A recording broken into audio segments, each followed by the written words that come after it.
queridos, estamos aqui novamente no nosso episódio Freedom Podcast, onde nós estamos aqui juntos para conversar sobre liberdade religiosa, que é um tema extremamente importante. Nós temos hoje mais um convidado especial, que é o Dr. Rodrigo Pellegrino. Ele é advogado, é pastor e é um dos autores, vamos dizer, organizador do primeiro guia de liberdade religiosa no nosso país. Dr. Pellegrino, seja bem-vindo. A gente vai conversar hoje sobre esse tema tão extraordinário que é a liberdade religiosa. Inclusive, um dos propósitos do nosso podcast é ajudar as pessoas a abraçar essa causa, a trabalhar em favor da liberdade religiosa para todos.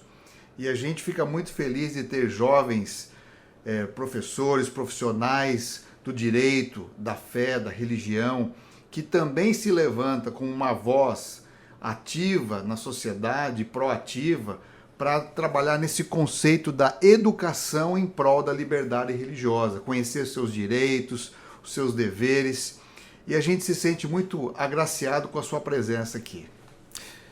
Pastor Jimmy, eu sou muito grato e para mim é um prazer sacrossanto, meu amigo, estar aqui contigo para falar de um tema que nos encanta tanto, a liberdade religiosa, e eu fico feliz, né, por ter pessoas assim tão entusiasmadas, tão dedicadas com a causa, igual você, de essa idealização desse projeto. Um podcast nessa linha é algo inovador. Sim.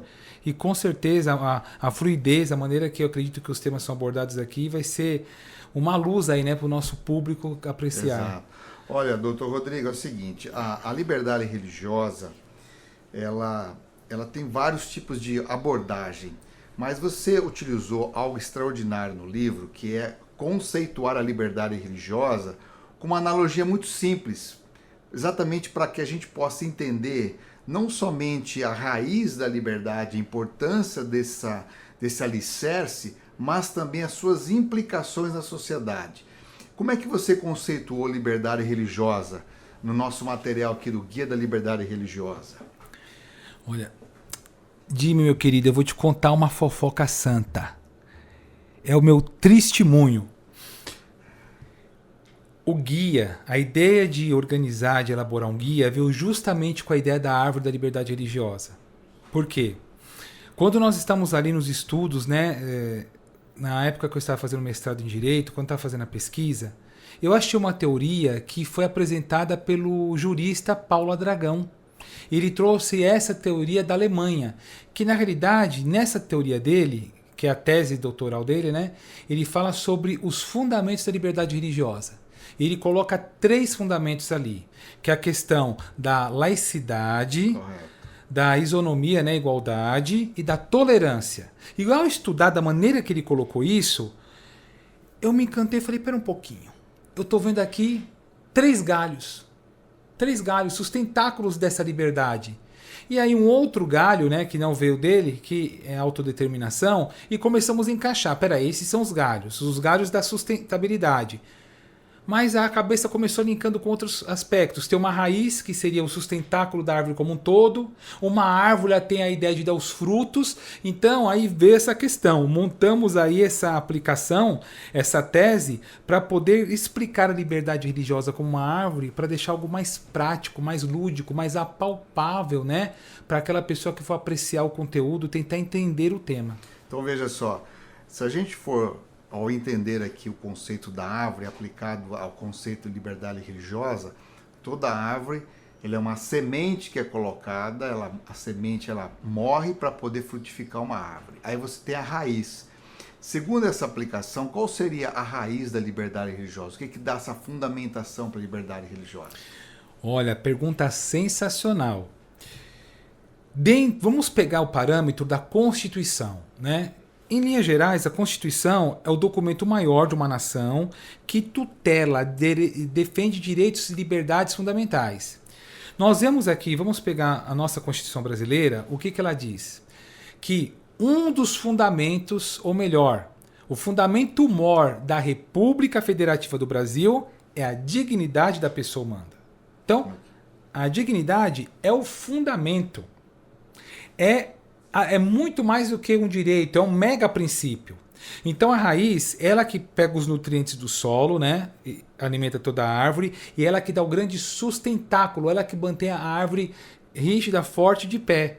Então a dignidade da pessoa humana, ela é o fundamento principal, ela é o grande princípio que sustenta a liberdade, né, religiosa. O que se entende por dignidade da pessoa humana no contexto Brasil?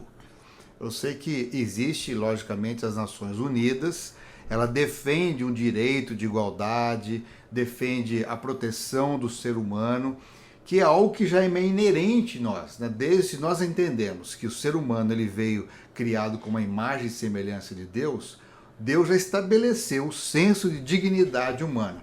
Porém, quando a gente vai para a área do direito, a área da vivência humana, o Estado também quer dar essa, vamos dizer, essa importância disso. Que seria essa dignidade humana, que seria o fundamento da liberdade religiosa no nosso contexto Brasil? Olha, no contexto Brasil, eu vou pedir licença só para pegar um gancho no que você falou. Eu quero pegar a onda da sua fala. Você colocou um ponto muito importante. Ives Granda, um grande jurista nosso aqui, e conhecido aí, renomado, Brasil afora, e também Sartre, que é um grande estudioso, uma pessoa que tem uma vasta teoria sobre a questão de dignidade da pessoa humana, eles pincelam que a questão da dignidade da pessoa humana ela vem como um surgimento da religião judaica cristã. Por que isso? Qual que é a base da dignidade? A dignidade ela também vai levar num outro ponto que nós vamos falar, que é a igualdade. Todos nós temos a mesma dignidade numa visão igualitária. Em que sentido? Eu e você fomos criados à imagem e semelhança de Deus. A dignidade da pessoa humana ela vem na nossa origem, a criação, imagem e semelhança de Deus. É isso que nos torna digno. Agora, tirando esse lado filosófico, né, ou esse viés religioso, no contexto Brasil, a dignidade da pessoa humana ela fica muito restrita. Mas por quê? O que seria dignidade numa questão prática no contexto brasileiro? O que é uma vida digna? É até difícil falar isso, eu fico até envergonhado de mencionar. Mas nós vemos ali, entre os direitos sociais da Constituição Federal, fala que a vida digna é o quê? Você ter um salário que banque a sua moradia, saúde, alimentação, lazer, educação. Eu pergunto para você, meu querido Jimmy, o salário mínimo era para pagar tudo isso. Dignidade, no contexto Brasil, está ligado numa questão da essencialidade, no básico. O que é digno? Se conseguir se manter com essas necessidades atendidas, é um conceito de dignidade, é muito restrito.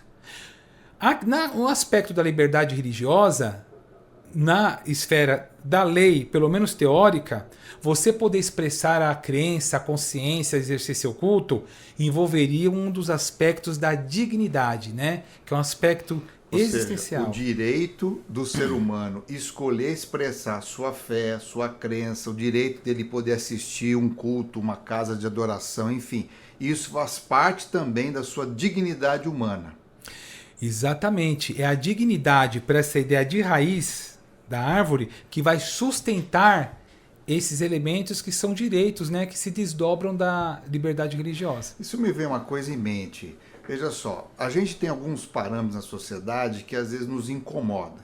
Por exemplo, quando a gente vai para o lado do humor, muitas vezes a pessoa que lida com humor, ela às vezes violenta a dignidade humana, porque ela, para tornar engraçado, ela precisa às vezes quebrar paradigmas e parâmetros de respeito com o humano.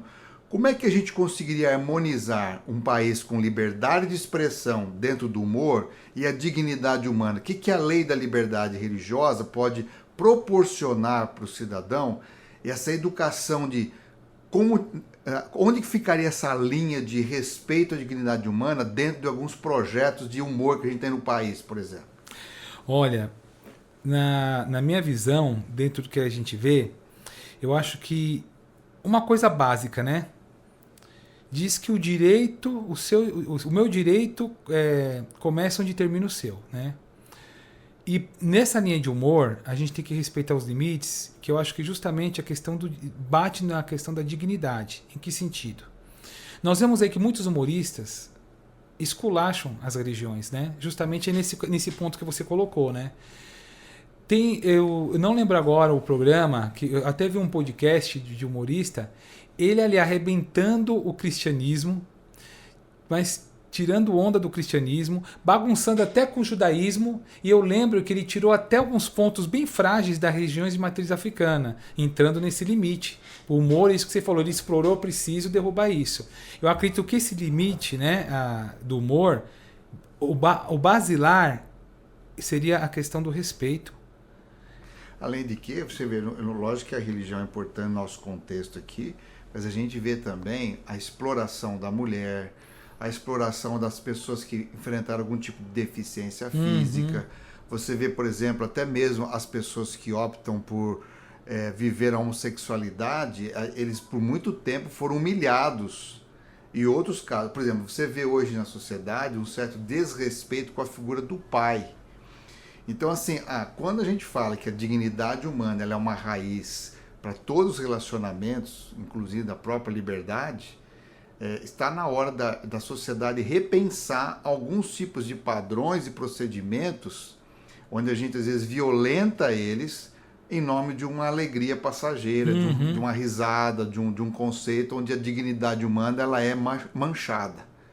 Então acho que seria importante a gente lembrar que a raiz para todas as coisas é a dignidade humana. E talvez seja um ponto que a gente precisa levar a educação, a liberdade religiosa e de expressão, para que as novas gerações aprendam a viver de tal forma em que o respeito à dignidade humana seja praticado. Por exemplo, o bullying, ele é uma das formas que você viola a dignidade humana. E olha, você falou uma questão muito interessante a respeito do bullying.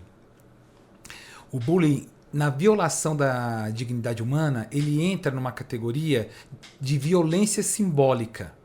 A violência simbólica é aquela violência muitas vezes velada, não é perceptível igual a violência física e outras expressões, né? E o bullying realmente, ele entra nesse aspecto. E dentro da área religiosa, a gente vê isso. Muitas espécies de bullying dentro dessa questão e violando a dignidade. Então, você menciona aqui nesse guia, na página 17, algo muito interessante sobre a liberdade religiosa. Diz assim, a liberdade religiosa torna-se muito importante para compreender o princípio da dignidade da pessoa humana, uma vez que, de todos os direitos humanos internacionalmente reconhecidos, a liberdade de religião é primus inter pares, uma expressão latina, né?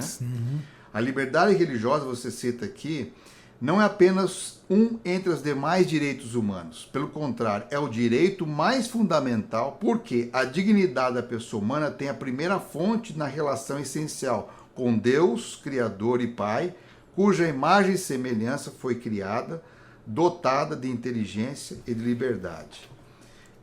Algo, inclusive, citado aqui de um dos nossos grandes juristas do país, né?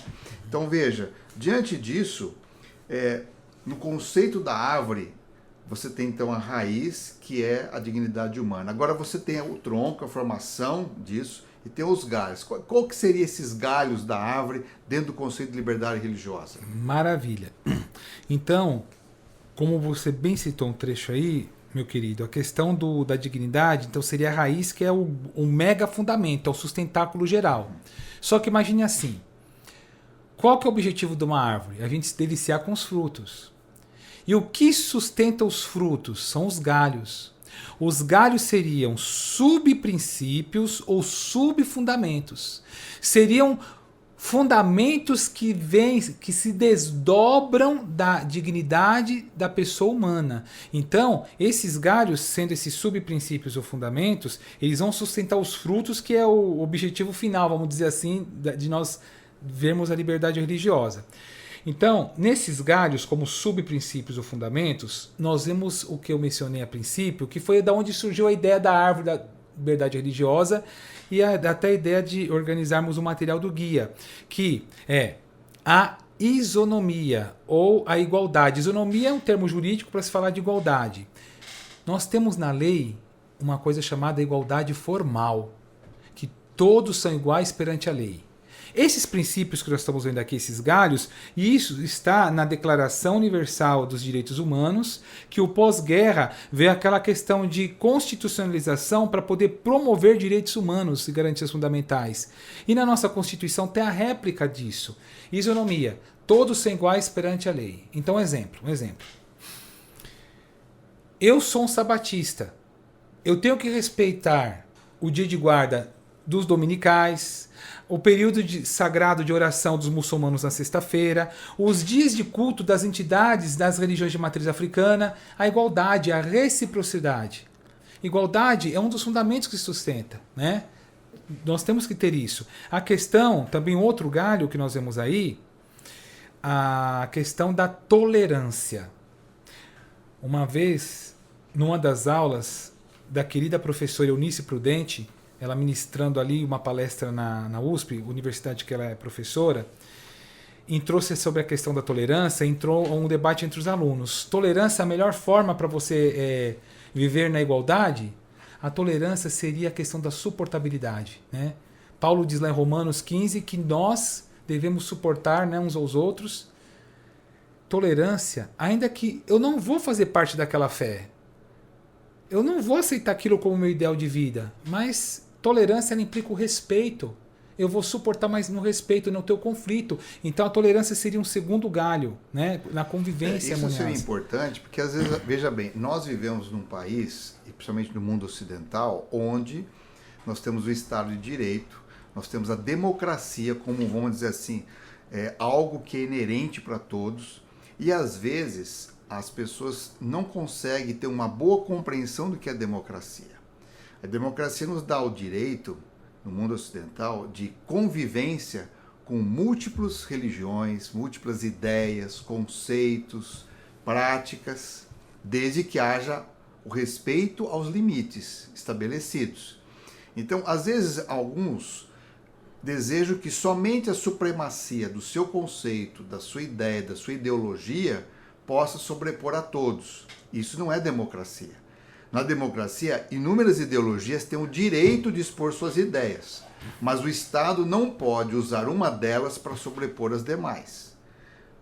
Ok, então veja só, quando a gente fala da igualdade, nós temos a tendência de sempre a maioria querer impor a sua forma de pensar, achando que isso aí é preservar a igualdade. E a gente vê que não. Mesma questão da tolerância. Hoje a gente vê grupos minoritários que eles são muito intolerantes com os grupos majoritários. Então, na democracia, nós temos que ter cuidado, principalmente as pessoas que lidam com a fé religiosa, de achar o seguinte, que somente tem espaço de expressão religiosa o seu conceito. E o outro não pode, o outro está errado, está equivocado.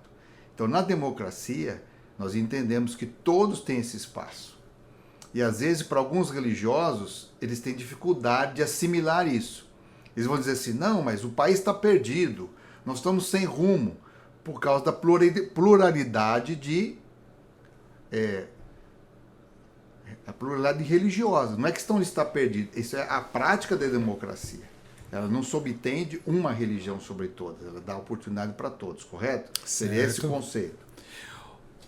Olha, você falando isso, você fez minha cabeça linkar com um aspecto muito importante nessa tolerância à democracia, a questão da laicidade. Certa feita, eu estava lendo um artigo e aí veio uma frase na minha cabeça que marcou.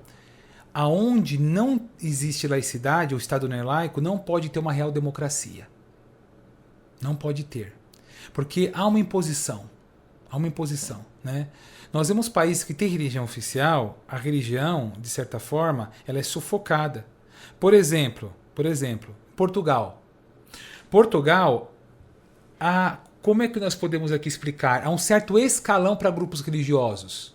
Por exemplo, a Igreja Católica está no top disso. Ela tem benefícios, direitos que outras religiões não têm no território português. Num segundo nível, num segundo escalão, tem algumas religiões cristãs que vêm atrás da Igreja Católica, que tem também benefícios perante o Estado, não tantos quanto a Igreja Católica, mas tem certos direitos. E tem a religião de terceiro escalão, que praticamente não tem direito nenhum. Até para você conseguir um terreno, você fazer um templo, é isso. Aí eu digo, onde tem democracia se não tem, se o Estado não é laico? Onde o Estado não é laico não tem nem liberdade. A laicidade seria o terceiro galho dessa árvore. Nós vimos aqui a igualdade, a tolerância e a laicidade. Só que o que acontece, Jimmy? Meu querido, o extremo da laicidade, o que é a laicidade? Aquilo que é do Estado, o Estado cuida dos assuntos do Estado. E a religião, a igreja, cuida dos assuntos da igreja. Não se mistura a esfera religiosa com o Estado. Os assuntos, de uma maneira bem simplista, é isso. Cada um, né, no seu quadrado, cada um no seu espaço. Só que o extremo da laicidade, que é um dos galhos dessa árvore, nós vemos isso na França, o laicismo. O laicismo é uma separação radical. Qual que é a laicidade brasileira? Colaborativa. O Estado não fomenta a religião, mas há uma parceria. Sim, principalmente em ações sociais. Né? Maravilha! Ótimo ponto que você colocou. Mas o laicismo vê a religião até como uma praga, uma doença. Não, vira até uma certa perseguição religiosa. Então, nos galhos nós vemos que a laicidade é fundamental justamente para a democracia e também através dela nós pegamos a isonomia e a igualdade, nós pegamos a tolerância, a laicidade e vamos para o último galho. Isso não está na teoria original trazida pelo Paulo Adragão, mas vem sobre a autodeterminação. Mas antes de você entrar na autodeterminação, eu queria falar um pouquinho mais sobre laicidade. Maravilha. Porque veja só, em alguns países ocidentais, eu vivi um bom tempo nos Estados Unidos, a tendência é que todas as portas para o cristianismo são fechadas no ensino público. Porém, a fé judaica, a fé islâmica, a fé matriz africana, povos originários das Américas, há uma tendência desse tipo de religiosidade ser ensinado nas escolas como cultura. Ou seja, o cristianismo ele não tem nada culturalmente, segundo alguns lugares, para contribuir à sociedade. E essas outras religiões, elas entram no currículo escolar como cultura. E às vezes isso também viola o direito do aluno, que é cristão, de poder compartilhar suas ideias lá dentro. Então, se o Estado ele é laico, ele não deveria expulsar a religião por completo, mas ele deveria dar a liberdade do professor ou dos alunos de trazer um pouco da sua compreensão cultural e religiosa, porque faz parte do dia a dia. A escola ela precisa conviver com o dia a dia do aluno dentro das realidades do ensino. Então, às vezes, a gente também acontece um pouco aqui no Brasil. Ou seja, às vezes, certas minorias têm mais, vamos assim dizer, direitos no conceito da escola do que se falar da fé cristã. Então, eu penso que precisam repensar disso. Olha, você tocou num ponto assim tão importante que você conseguiu perceber algo assim que eu acho sublime. Quando o direito das minorias prevalece, que é de algo difícil, mas acaba, não sei se a expressão melhor seria isso, mas acaba dando uma ideia de tirania. Né? A minoria acaba sufocando certas questões. Eu lembrei de um fato também que é atrelado ao contexto americano. Eu não lembro qual estado americano foi, mas teve uma escola ali que eles impediram a questão da religião, de você praticar orações, tirou a questão da oração para você ficar fazendo meditação, fazendo yoga, né? De certa forma, uma prática cristã entrou uma prática de uma outra religião minoritária que ali no contexto ligada à religião oriental. Então, infelizmente, a gente vê que isso parece que é uma crescente, esse ponto que você colocou. Isso vai estar se tornando uma crescente. Então, por isso que a gente precisa trabalhar com a liberdade, com o ensino. Principalmente o setor público e o setor educacional, eles estão um pouco desequilibrados. A questão da isonomia, a igualdade, ela não tem sido muito praticada. Sim. Um exemplo aqui no Brasil, há grupos religiosos que têm restrições alimentares. E às vezes o setor público, a merenda, as pessoas, o Estado não respeita a questão de alimentação, que também tem a ver com religiosidade. Então é importante, sempre a pessoa religiosa tem que entrar com requerimento, quando já deveria as secretarias de educação já contemplar na democracia o direito de dignidade humana e de igualdade também nas diversas práticas religiosas. Por que tem essa ignorância? Exatamente porque não se fala muito no assunto e quando se ouve, acha uma coisa extremamente Sim. absurda, quando na realidade é parte Sim. do ensino conhecer a diversidade religiosa e cultural do seu país. Sim, sem dúvida, sem dúvida. Olha, você tocando nesse ponto, que a laicidade, nossa, é um leque, né? Vem tanta Sim. coisa. Eu estava uma vez com um rabino, uma pessoa muito querida, e nós estávamos conversando sobre o emblema da cruz, né? Nós vemos lá no STF, tem diversos órgãos públicos, né? O Brasil é o país, né, mais cristão do mundo. E aí ele falou assim, olha, é complicado pelo seguinte, eu não me sinto representado pela essa imagem. Eu falei, realmente, é o direito que ele assiste. E eu fiquei pensando, poxa vida, a mesma maneira que o rabino não se sentiu representado pela imagem da cruz, num Estado laico aqui, num órgão público, tem. Uma vez eu fui numa repartição pública, tinha uma imagem de religião de matriz africana. Como é que a laicidade fica no meio disso, né? Nós vemos essas imagens, assim, esses emblemas que conflitam de uma maneira drástica com as religiões, né, que está no nosso cenário. Então a laicidade hoje ela acaba virando algo muito relativo nos países que professa que ela existe, né, que ela tem. O ideal é que não tivesse nenhum símbolo, a minha Sim. forma de ver. Eu creio nisso. Porque é difícil você colocar o símbolo de todos. Sim. Então o melhor seria que o Estado não tivesse nenhum símbolo para dar a condição do indivíduo ser respeitado de uma maneira mais digna para todos. Isso não quer dizer que o fato de não ter ali um símbolo, que nós desrespeitamos aquela religiosidade. Sim. Não, mas é o direito de igualdade para todos. Né? E você falou algo aí que me lembra uma questão da laicidade com chave de ouro, né? Que foi até o renomado aí, querido Ives Gandra, né? O nosso famoso jurista. Ele fala assim, laicidade, um Estado laico não é o Estado ateu. Não é por causa que eu não vou ter o símbolo, não, o Estado é ateu. Não, é justamente isso que você colocou, essa questão dessa equalização no respeito a todos. Porque não dá, vou colocar ali a cruz, vou colocar ali a imagem de Manjá, vou colocar não sei o quê. Não dá, realmente fica totalmente desconexo. Olha, você fala aqui, como quarto galho, né, a autodeterminação. E dentro dessa definição está escrito assim, dentro da doutrina jurídica, autodeterminação é o princípio que reconhece a capacidade das pessoas de fazer escolhas e decisões sobre sua própria vida, sem interferência ou coerção externa indevida.